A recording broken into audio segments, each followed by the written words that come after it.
Okay, so ang gawin natin, i-break it down natin yung insofar as kung ano yung nangyayari ngayon sa ICC. Now, ano ngayon ano lang naman ngayon, confirmation of charges, kung itutuloy ba yung kaso or hindi. So, magpe-present ang prosecution, magpe-present ang defense. Nauna ang prosecution, and etong si Mame, yung parang lead prosecutor nila doon sa kaso ni Duterte. Now, basahin natin. It is also a reminder that those in power are not above the law. Ito yung closing statement niya. There are substantial grounds to believe that Duterte is criminally responsible for 3 counts of murder just spelled out and attempted murder against humanity. So, meron silang tatlong ina-allege kay Duterte from 2013 to 2019. Yun yung date of coverage nun. Pero, pag tinignan mo yung research kasi ng Amnesty International, as early as 1989 yata, basta ganun, 80s pa lang, meron ng mga reports ng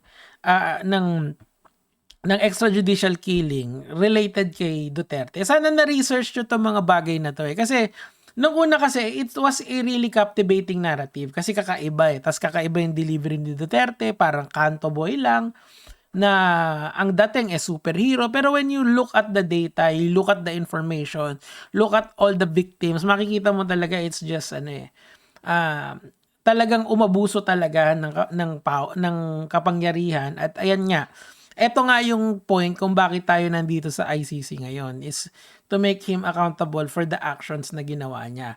Now, yung punot dulo ng prosecution dito, isa sa napansin ko is that ginamit nila yung mga public pronouncements ni Duterte. Kasi totoo lang, kung siya mismo yung umaamin dun sa ginagawa niya, ano pang pag-uusapan natin, di ba? And hindi ko alam kasi kung paano nila i-structure yung kanilang mga yung kanilang presentation of evidence dito.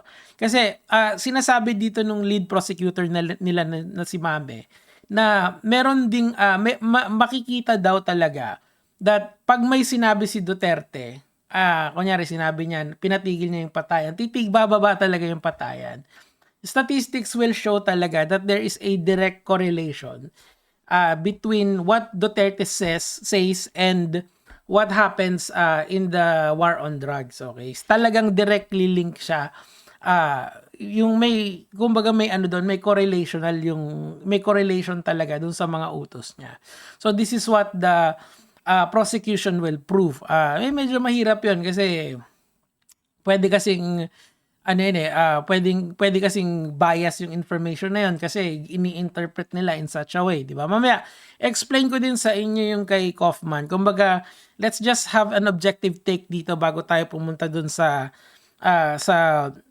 analysis ko dito na opinion analysis ko dito. So, yun nga. So, ang ginawa nitong si Mame, in-explain niya yung mga yung mga sinabi ni Duterte, nilabas niya yon as his form of argument. So isang napansin ko doon yung reward system. Ito, papakita ko sa inyo, hindi yan. Hindi, ito muna. Yung pag-amin na ni Duterte na pumatay siya. Although, ang problema ko kasi dito, sinabi niya kasi to nung 2024. I'm not sure kung pwede nilang gamitin to sa prosecution. Ang point kasi nung Quadcom at saka nung Senate hearing nung 2024 is to push Duterte to the brink of just spilling out yung para magsuka ng mga sinasabi niya. And I believe na eto na yung parang culmination ng pagsuka ni Duterte ng mga argumento na yon. Okay, pakinggan natin to. Sa inyo po, nakaranasan, kayo mismo ba pumatay? Ako? Marami. Yan. Mga 6 o 7. Okay, so, puputulin ko yan kasi, and I'll explain sa inyo briefly yung context ng sinasabi ni Duterte dito. Ang sinasabi ni Duterte dito, sasakay siya sa motor niya, which is, eto yung sinabi nung ni Deputy Prosecutor.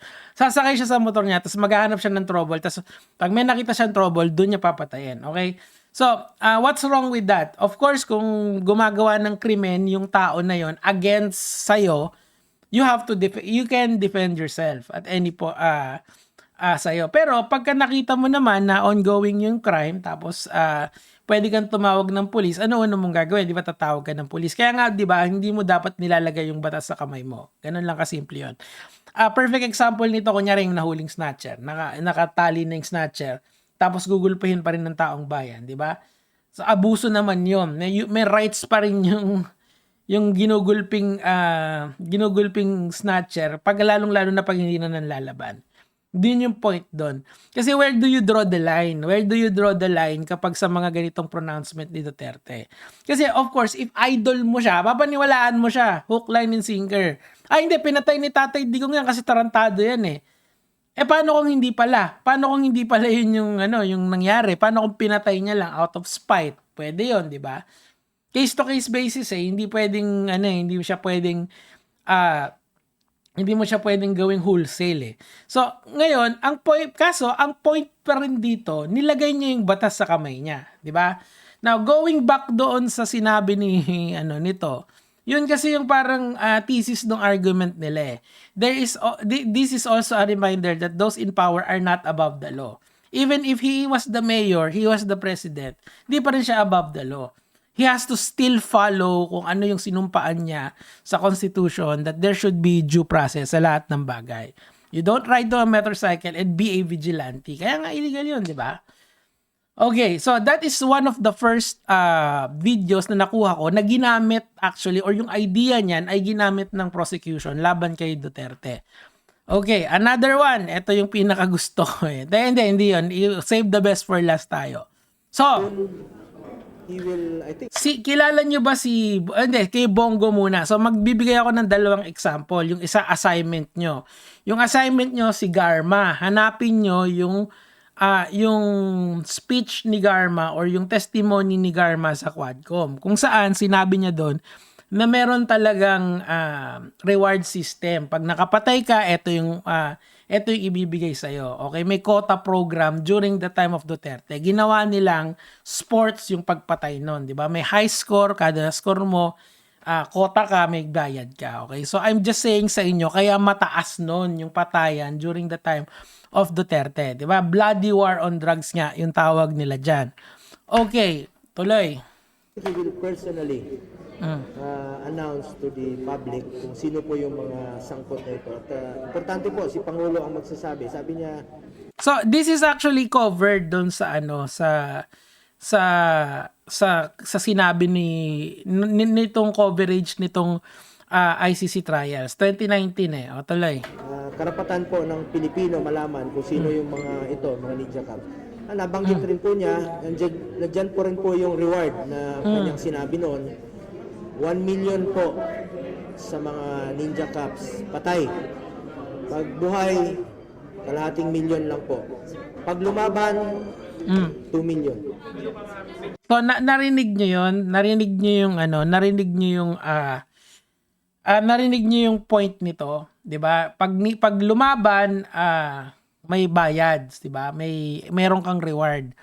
Tapos ngayong 2024, dinideny ito ni Bongo.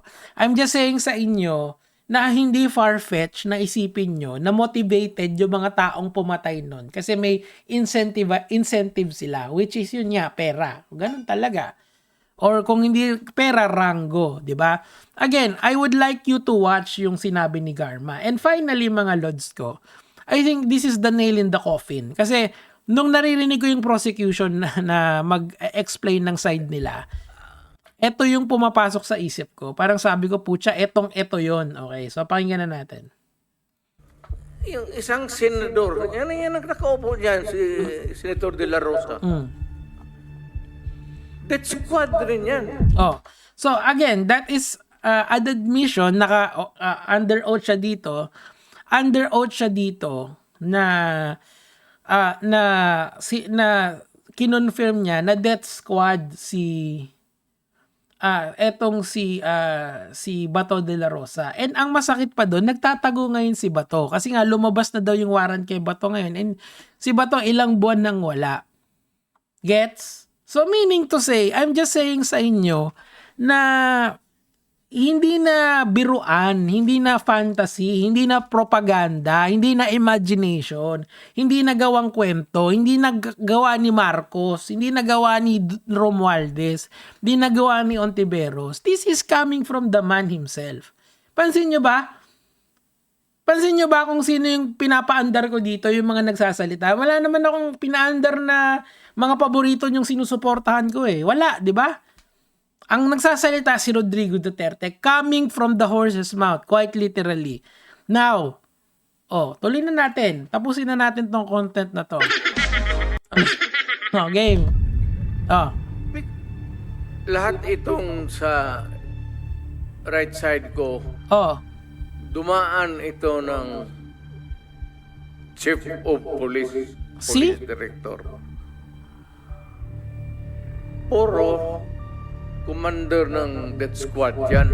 Di ba yan yung mga pulis niya yung mga, I believe yung iba doon pinangalanan ng ICC as co-perpetrators niya. Ano yung point dito?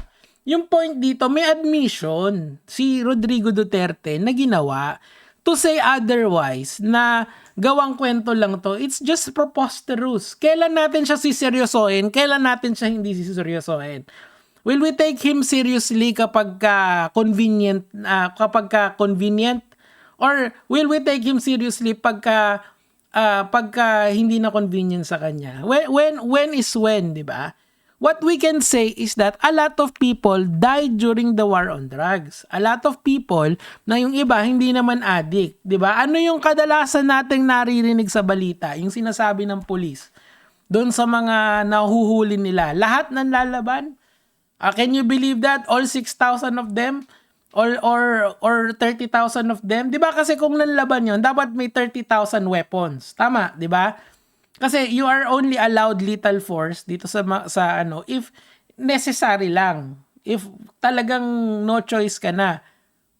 Yung bangag na bangag, konting topic mo lang doon, baka sumama na sa'yo yun eh. Kasi nga, out of his mind na yun eh. Pero para manlaban, kumuha ng kutsilyo, kumuha ng baril, parang it's hard to believe that it happened 30,000 times. And kung, again, there should be 30,000 weapons. Where is the 30,000 weapons? Kasi yun yung sa Amnesty International, that is the number that they are quoting during the war on drugs. Tanggapin nyo na kasi. This is what happened. There was impunity during the time of Duterte. Pagka addict ka, papatayin ka kaagad. Bakit? For sports. For the record. Para masabi mong safe yung bansa mo. Pero totoo lang, do you really feel safe kung nangyayari yun sa mga mahal mo sa buhay, di ba? Yun yung nawala sa atin during the time of Duterte. Yung care for other people. Yeah, you feel safe kasi hindi nangyayari sa'yo. Pero paano kung nangyari sa'yo? Paano kung sa kamag-anak mo nangyari? Di ba? Hindi ako involved sa ganyan. I've never used yung shabu na yan, di ba? Ever in my life, never ako nag-cocaine, never ako nag-ganyan. Di ba? Pero to kill someone for that, come on. Anyway, yun lang naman yung kay Kaufman naman.